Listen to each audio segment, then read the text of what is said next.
These are our week 5 NFL bets. We're going to go through and give you our 3 favorite picks, including our locks of the week. We're coming off a 7-5 overall record, but 4-0 on the locks. So another positive week here. Nick, you're the only undefeated person here with their locks. We're actually 8-0 in the last 2 weeks on locks. Yeah, feeling pretty good here. Been in the lab watching every game, using that Sunday ticket, rewatching, breaking down the film. All 22. All right. 22. The all 22, dude. Let's go ahead and get right into it. Who wants to start us off with their first pick? Well, I think I got the T-box here since I got the best record, so I'll kick us off. I'm going to go with the Dolphins minus 10.5 in a bounce back week for them. I actually took the Bills last week against them because teams that have scored like 70 points the following week were like 1-4. So, I think they used a lot of juice to put 60s. Up those 70. It's only happened a few times. So, I had to crunch those numbers pretty tight. But I want to keep betting on the Dolphins all year. I put a future on them at the beginning. I think they are dark horse, best team in the NFL, especially once Jalen Ramsey comes back. I think they're just one of my favorite Super Bowl contenders right now. I love what Mike's doing with that offense. So I'm going to go with them 10.5. We've seen them beat up on bad teams. The Giants are in absolute shambles after that Monday night game. Dabble throwing the keyboards at Danny Dimes. No Saquon. They just don't really have any answers. The defense doesn't even look that great, which is kind of surprising for Dabble. So I don't like what the Giants are putting on the field at all right now. And I think the Dolphins kind of snap back after a tough loss to the Bills last week. So I'm taking them minus 10.5. I know it's a big line, but they're the team that can put up 40 points easily each week. And I'd be surprised if the Giants can even break 20. So. Like it. I'll hop in here. Giants homer over there. Oh, I'm down with the ship. They'll have more of their offensive line back, I think. Yep. All right. I'll hop in here. My first pick of the, week 5 now? Yep.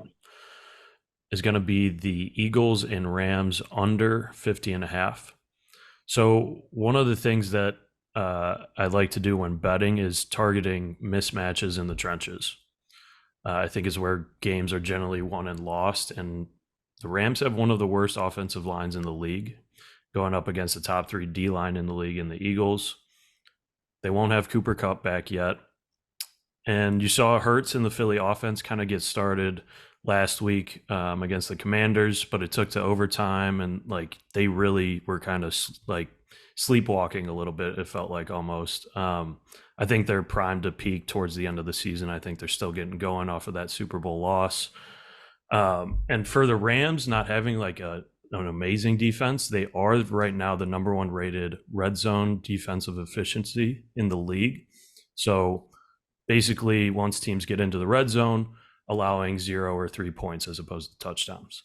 I think Philly probably covers this 4.5, but I'm more confident in the under. This feels a little bit too high on the total. Yeah. Also, you got banged up Matthew Stafford. Right. You couldn't even move in that overtime period. He's a gamer. Yeah, he battles. He battles through. So I know PB you wanted to go, but we'll save you to the last here. I will take over with my first pick. Since I can't bet on the Chargers this week, unfortunately, I will be taking the Bills Jaguars over 48.5. I do like the Bills to win this game, but just going against, I just don't think I think the Jaguars they're still finding their way. They look better, but I still think Buffalo is a far superior team. Buffalo's defense turned up last week against the explosive Dolphins, but they did lose. Who they lose last week? They lost Poyer. Yeah. Mhm. And which is obviously a huge blow to their secondary. So I do think, and Tre'Davious White is out for the season with the Achilles. Big one, Um, so I think there's, their secondary is a little bit beat up right now. And plus the trends in this game just scream over. So, this Buffalo and Jags, 6 of the last 8 have gone over. Bills, 5 of the last 5 games at home against Jacksonville have gone over. Some meaningless stats there. So I just like Buffalo. I lean Buffalo, but safely take the over here. See like a 30-23 game Buffalo. Okay.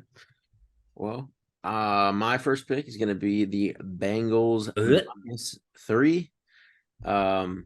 This is still the Arizona Cardinals we're talking about. I get it. They've played better than some people thought preseason.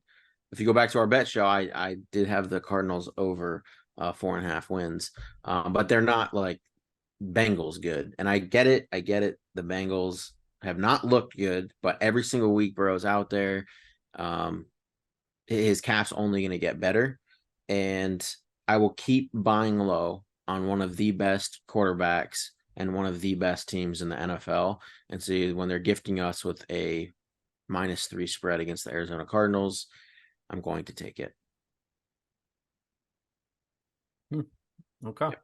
Very, very easy premise with the Bengals. They're obviously still a good team. I don't know. You must not have watched the game last week. They were kind of. Oh no, I've fumbling the watched ball. all of them. Burrow it's all really on Burrow right now, and he's not able to move in the pocket whatsoever. I don't know. That defense just doesn't look the same Super Bowl caliber that they were. They're not getting pressure with the front four like they used to. I don't know. I just not a huge Bengals fan right now. Yeah, All right. I'm a Browns fan. Yeah. Yeah, coming from the Browns fan. Got to throw shots while I can, all right? All right. I will go next because we got a couple of picks that kind of line up together.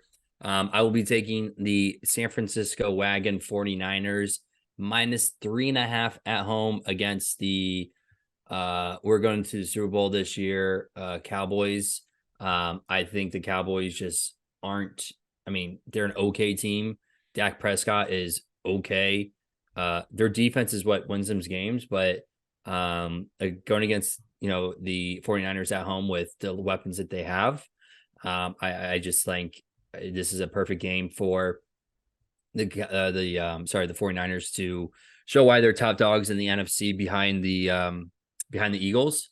And the trends again, San Francisco, very good in the last 15 games. They're 12-3 against the spread.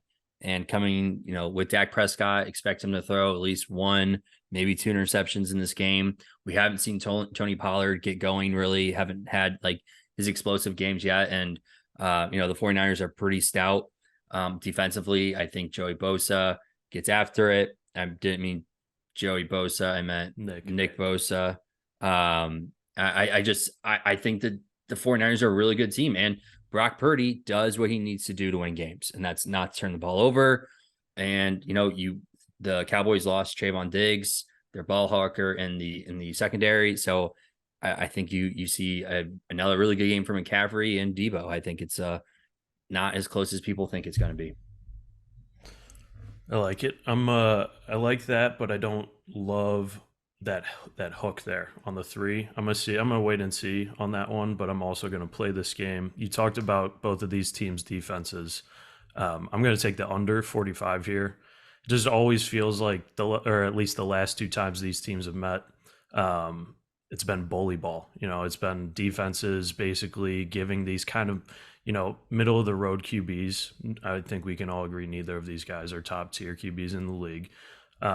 So these defenses are giving them fits. And so I think both sides then lean on their stud running backs in a Tony Pollard and a CMC and just kind of grind it out and let the defense and the run game decide who wins this game. So I think it gets slowed down a lot.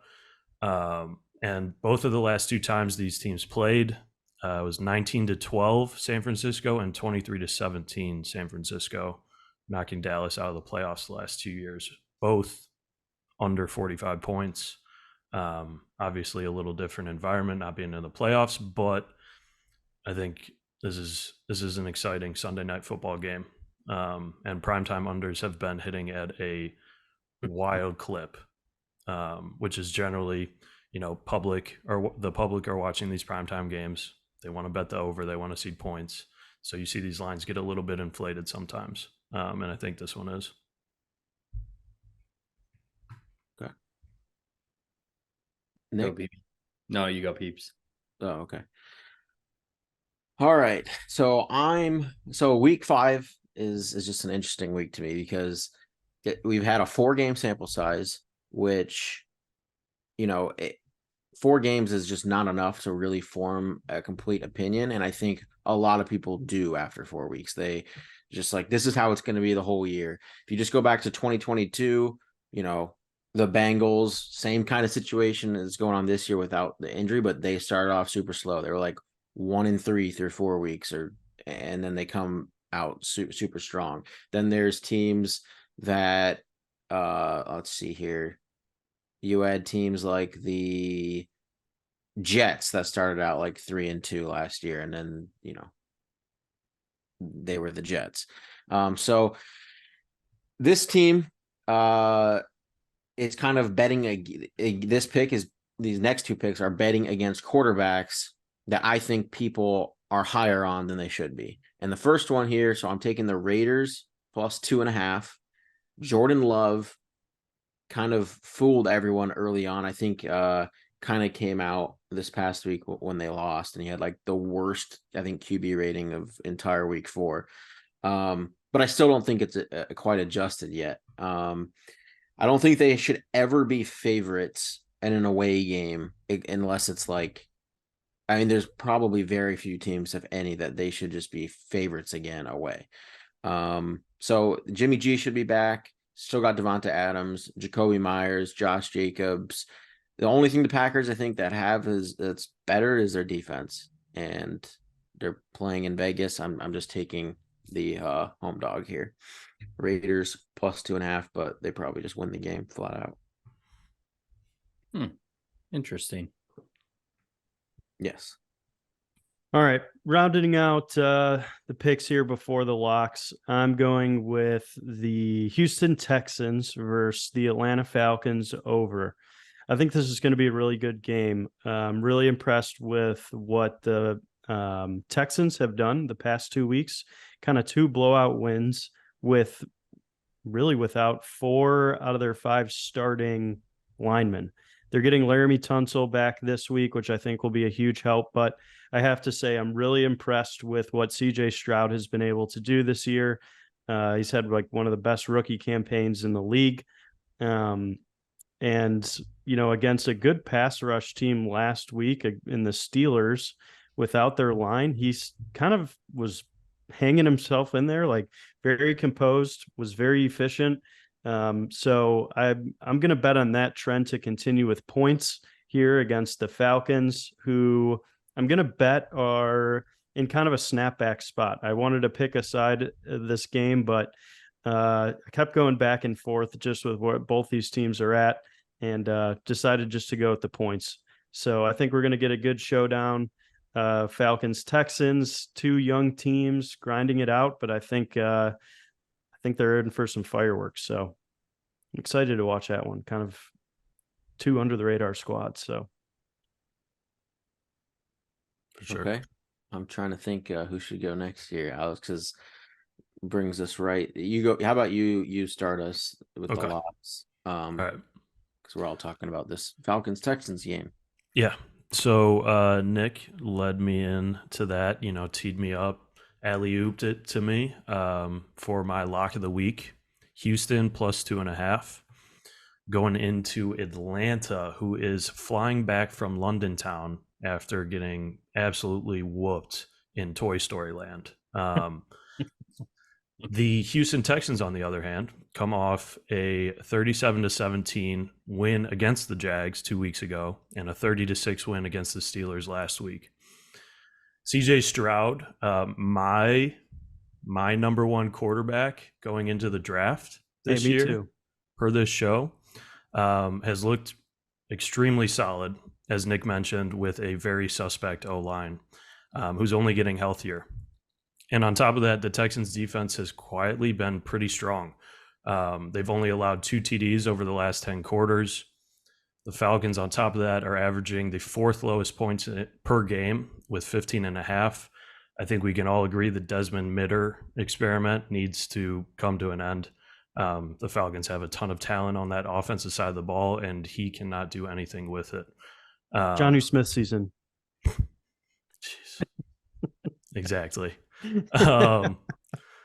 And yeah, Nick, you're talking about the historic campaign, rookie campaign CJ's on early, right? Like I'm not putting him in this category of player at all just yet, but 6th player to average 300 yards and 0 interceptions through his first 4 games.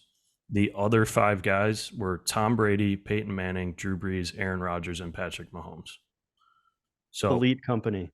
Yeah, it's still very early, of course. PB was saying, people like to jump on trends here and stuff, and you see some of the love for CJ out here, but it honestly wouldn't shock me if the side on this flipped before the start of the game. So I'm grabbing the Houston Texans plus 2.5 now. All right. Well, that brings me to my lock, which is Atlanta -2. It was actually at 1 earlier, but I should have bet it then, but it's up to 2 now and 2.5 in some spots, obviously, as well. This is just like betting against Love. I'm betting against Stroud here. It's been 4 games. Last year, you go back, the Bears, another OSU quarterback there, started out pretty hot there, beat a team like the 49ers early on, and then it just kind of goes downhill from there.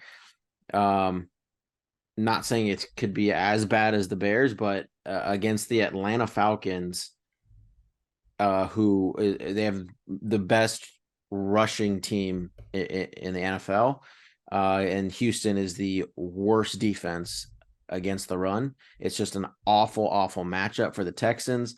The Texans and Stroud are probably leads this like overhyped type player. Like I don't hear of anyone else right now quarterback wise except CJ Stroud. Everything is CJ Stroud. He hasn't been sacked in his last 2 games, even though he was sacked 11 times in his first 2 games. Hasn't thrown a pick. He will throw a pick probably against the Falcons. It's the biggest thing. It's a big mismatch. The Bijan Robinson is going to have his best game of the year.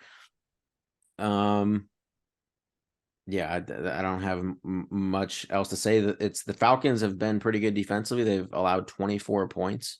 That's the most points they've allowed this year is 24 points. CJ Stroud will have his worst game of the year, or so far in this spot. Classic letdown spot after being overhyped. Well, let's see if you're right, because you need something. You need a lock to go your way. Actually, no, you got them 2 in a row, right? Yep, I have. Oh, okay, never mind. My apologies, PB. My lock of the week is going to be a homer pick here. I am taking the Colts at home -1.5. I bet it's probably gonna be around a pick 'em towards the start of the game. The Colts have looked well, and with injuries across their offensive line, which have not helped. Ryan Kelly was out. Raymond was out as well, starting left tackle, starting center. Those are 2 very key pieces. Colts looked pretty bad against the Rams in the first half. Second half, they turned it on. Obviously, we can't have slow starts. Cannot bring me back to the Frank Wright era. It just brings back bad memories about slow starts. I think Colts at home this week. Jonathan Taylor may be back this week for us. I think obviously the Titans are better against the run. But again, you can see what Anthony Richardson has done with his feet. PB sent a stat, and he's the most explosive runner over the entire NFL of all positions, with runs over, was it 12 yards or something like that, PB? So he just needs to get a little bit more accurate. We've seen it in the past. This past week kind of hurt him. And then for your last meaningless stat of the week here from me, the Indianapolis Colts are 16-4 straight up in the last 20 games played in week 5. Or just stop including those. Love But it. go ahead. Nick. I like the pick. I mean, I was watching all that Colts game. AR-15 is electric. So I'm glad that you're at least watching some good Colts football, Corey, regardless of how much Puka's crushing you at the end of the game. Anyways, for the final lock here, going to try and keep the undefeated record alive. We're heading to the home of the Ford Bronco. We're going to Detroit. I'm gonna make an OJ joke, but I thought it was not appropriate. So sirens are going off, whoever that is, and I don't know if that's a bad or that was good like a thing. weird omen. I was like, I'm just gonna stop here. Yeah, I mean, this could be bad. That was I don't good know. timing. I just all right, want to switch so- the pick on the spot right now. Yeah, the Lions minus 8.5. They would have covered this the past 2 weeks against the Falcons and the Packers, who I think are better teams than the Panthers. And if you actually look at like the money line odds, they have the second best aside from the Dolphins, and their point spread does not represent that. They're like third or fourth. So I think there's a little numbers game going on in Vegas that I'm going to take advantage of here. The Panthers offense just is not very good. Lions defense looks amazing all around. And that Jahmyr Gibbs, David Montgomery connection with Amon-Ra, the sun god. I mean, that offense is looking real nice. So lock of the week here, Lions minus 8.5. You get Jameson back too. Yeah. Can they Excited. use Gibbs this week, please? As a fantasy owner, I would love them to actually utilize a top 12 pick on a running back that they traded up for. Yeah, it's. I mean, he looks decent in what he's playing, like that third. Yeah, down they role, just gotta increase his. He's just not fantasy viable quite yet, but I think he's a good addition to the team and he's helping him win. So if nothing else, he's helping Monty have fresh legs. All right, well, that will do it for our week 5 show. We'll be back for our DFS breakdown tomorrow. Thank you for watching, and we'll see you next time.